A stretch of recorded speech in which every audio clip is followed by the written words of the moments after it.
ಹುಬ್ಬಳ್ಳಿ ಹೊರವಲಯದಲ್ಲಿ ಭೀಕರ ರಸ್ತೆ ಅಪಘಾತ ಸಂಭವಿಸಿದ್ದು ಈ ಅಪಘಾತದಲ್ಲಿ 4 ಸಾವನ್ನಪ್ಪಿದ್ದಾರೆ ಅನ್ನುವಂತಹ ಅಪ್ಡೇಟ್ ಸಿಗ್ತಾ ಇದೆ. ಹುಬ್ಬಳ್ಳಿ ಹೊರವಲಯದಲ್ಲಿ ಭೀಕರ ರಸ್ತೆ ಅಪಘಾತ ಜರುಗಿದ್ದು ಸ್ಥಳದಲ್ಲೇ 3 ಮಹಿಳೆಯರು ಸಾವನ್ನಪ್ಪಿದ್ರೆ ಓರ್ವ ವ್ಯಕ್ತಿ ಕೂಡ ಸಾವನ್ನಪ್ಪಿದ್ದು ಒಟ್ಟು 4 ಮಂದಿ ಸ್ಥಳದಲ್ಲೇ ಅಸುನೀಗಿದ್ದಾರೆ.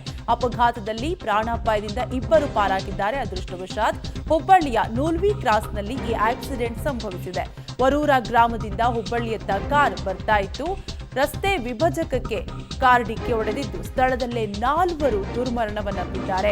ಮೃತರು ಹುಬ್ಬಳ್ಳಿಯ ಲಿಂಗರಾಜ ನಗರದ ನಿವಾಸಿಗಳು ಅಂತ ತಿಳಿದು ಬಂದಿದ್ದು ಅಪಘಾತದಲ್ಲಿ ಕಾರು ಎಷ್ಟರ ಮಟ್ಟಿಗೆ ನಜ್ಜುಗುಜ್ಜಾಗಿದೆ ಅನ್ನುವಂತಹ ದೃಶ್ಯವನ್ನ ನೀವು ಕೂಡ ಗಮನಿಸ್ತಾ ಇರಬಹುದು. ಒಟ್ಟಾರೆಯಾಗಿ ಈ ಭೀಕರ ರಸ್ತೆ ಅಪಘಾತಕ್ಕೆ ಸ್ಥಳದಲ್ಲೇ 4 ಸಾವನ್ನಪ್ಪಿದ್ದಾರೆ. 3 ಮಹಿಳೆಯರು ಸಾವನ್ನಪ್ಪಿದ್ರೆ ಓರ್ವ ವ್ಯಕ್ತಿ ಸ್ಥಳದಲ್ಲೇ ದುರ್ಮರಣವನ್ನಪ್ಪಿದ್ದು 2 ಪ್ರಾಣಾಪಾಯದಿಂದ ಪಾರಾಗಿದ್ದಾರೆ. ಅದೃಷ್ಟವಶಾತ್ ನಿಜಕ್ಕೂ ದಾರುಣ ಘಟನೆ. ಈ ಅಪಘಾತದಲ್ಲಿ ಸ್ಥಳದಲ್ಲಿ 4 ಸಾವನ್ನಪ್ಪಿದ್ದಾರೆ. 3 ಮಹಿಳೆಯರು ಸಾವನ್ನಪ್ಪಿದ್ರೆ ಓರ್ವ ವ್ಯಕ್ತಿ ಅಪಘಾತದಲ್ಲಿ ದುರ್ಮರಣವನ್ನಪ್ಪಿದ್ದಾರೆ. ಒಟ್ಟಾರೆಯಾಗಿ ಪ್ರಾಣಾಪಾಯದಲ್ಲಿ ಅದೃಷ್ಟವಶಾತ್ 2 ಈ ಅಪಘಾತದಲ್ಲಿ ಪಾರಾಗಿದ್ದಾರೆ. ಡೀಟೇಲ್ಸ್ ಕೊಡ್ತಾರೆ ನಮ್ಮ ಪ್ರತಿನಿಧಿ ಸುನೀಲ್. ಸುನೀಲ್, ನಿಜಕ್ಕೂ ದಾರುಣ ಘಟನೆ. ಹೇಗಾಯ್ತು ಘಟನೆ, ಯಾವಾಗಾಯ್ತು? ಕಾವ್ಯ, ಸಂಜೆ 5 ಗಂಟೆ ಹೊತ್ತಿಗೆ ಈ ಒಂದು ಅಪಘಾತ ನಡೆದಿರುವಂತದ್ದು. ಹಾವೇರಿಯ ಮಾರ್ಗವಾಗಿ ಹುಬ್ಬಳ್ಳಿಗೆ ಈ ಒಂದು ವಾಹನ ಬರ್ತಾ ಇತ್ತು. ಕ್ವಿಡ್ ಕಂಪ್ನಿಗೆ ಸೇರಿದ ಕಾರ್ ಇದಾಗಿತ್ತು. ಕಾರಿನಲ್ಲಿ 6 ಜನ ಒಂದು ಪ್ರಯಾಣವನ್ನ ಮಾಡ್ತಾ ಇದ್ರು. ಅದರಲ್ಲಿ 4 ಮಹಿಳೆಯರಿದ್ರು, 2 ಪುರುಷರಿದ್ರು.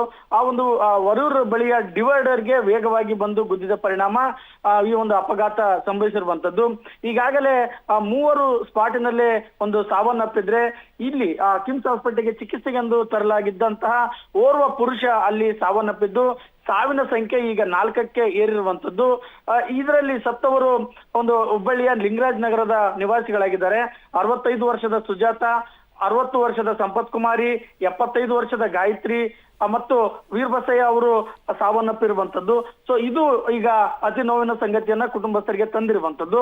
ಈ ಒಂದು ಪ್ರಮಾಣವನ್ನು ನೋಡಿದ್ರೆ ಅಪಘಾತ ಯಾಕೆ ಆಗಿದೆ ಅನ್ನೋದನ್ನು ಪೊಲೀಸರು ಈಗ ತನಿಖೆ ಮಾಡ್ತಾ ಇದ್ದಾರೆ.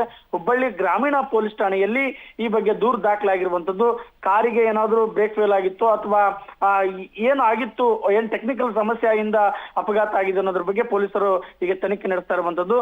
ಸದ್ಯ ಓರ್ವ ವ್ಯಕ್ತಿಗೆ ಕಿಮ್ಸ್ ಆಸ್ಪತ್ರೆಯಲ್ಲಿ ಚಿಕಿತ್ಸೆ ಮುಂದುವರಿಸಲಾಗಿದೆ. Kavya. Okay, thank you Sunil ಡೀಟೇಲ್ಸ್ಗಾಗಿ.